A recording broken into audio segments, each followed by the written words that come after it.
All right, so when it comes to packs, kind of like vinyl harnesses, I've bought and sold and bought and sold a ton of these packs over the years because I could never find something that really fits my needs or fits the way that I like to hunt.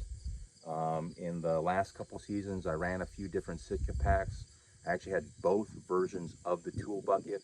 The first generation tool bucket, the harness actually broke away from the pack where you could sandwich the stand inside that between the pack and the stand. And I gotta be honest with you, I thought it was the cat's meow when I bought it, but it really turned into a pain with all those buckles and straps, and the amount of tear down time and setup time that I found really just didn't work for the way that I like to hunt. The second generation tool bucket, I actually really like that pack. Honestly, if I hadn't sold it to a buddy of mine, I'd probably still have it, but that leads me to the Mystery Ranch Treehouse 16. This is actually the smallest version of this pack in this series. They make a 20 and a 38, but I'm kind of a minimalist guy.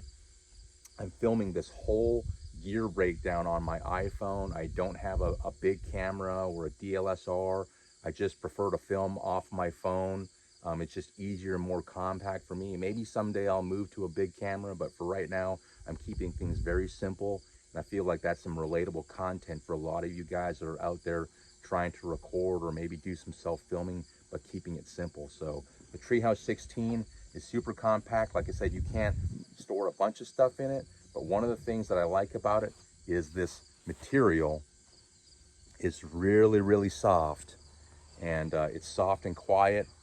It also has buckles on the front.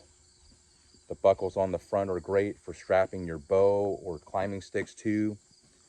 It does not have a waist belt. The one nice thing about not having a waist belt is when you pack that on your stand, you don't have something extra to fiddle with. It just sits right on the back of your stand and away you go. Storage wise, it's got two big dump bags. The two big dump bags are pretty decent and big enough for an Nalgene bottle, definitely big enough for a Thermacell. Guys, if you're like me and bugs love you, I typically never leave home without the Thermacell, so it's definitely a must-have. The pack itself has two zippered openings. I opened both of them because I'm filming this holding the camera in my hand, but that first one I like to put my drop cord. I've actually got a strap for my tree stand, and then also you can see that my lineman's belt.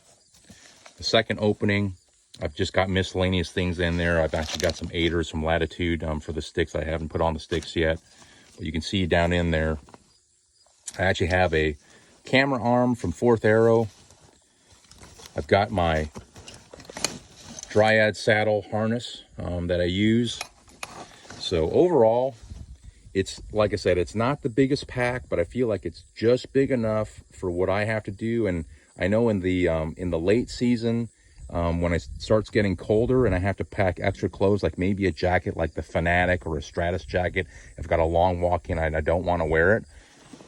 With the sticks on top through these buckles, these straps are actually long enough that I have enough material on these straps to pull that out away, lay the jacket on top of my sticks, and still buckle it and still get it to the stand.